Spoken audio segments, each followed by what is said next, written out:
即卖咱人是囝生少，也为着要应对即个现象呢，咧办学校嘛有相关的即个改变。教育部呢就核定115学年公立甲私立的高中读班的人数呢，搁再减一个。也公立的高中一班改做讲上侪是33人，私立的高中一班上侪是43人。也安尼做呢，嘛是希望讲学校咧办学会当愈有咯。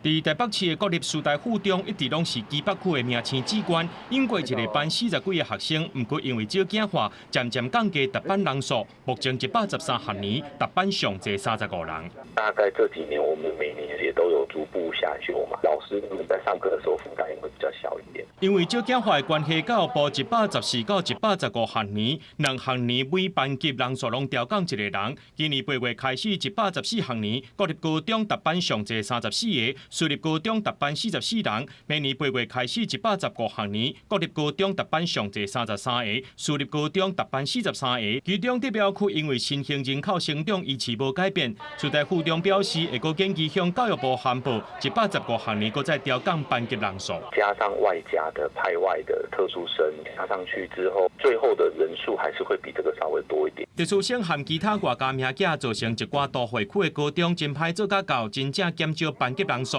全高中肯定教育部向政治教育来推动，不过就目前招生状况和高中特殊生安置比例提升，也是爱设逐年降低班级人数的目标。今年的高一，其实35人以上的国立的学校的班级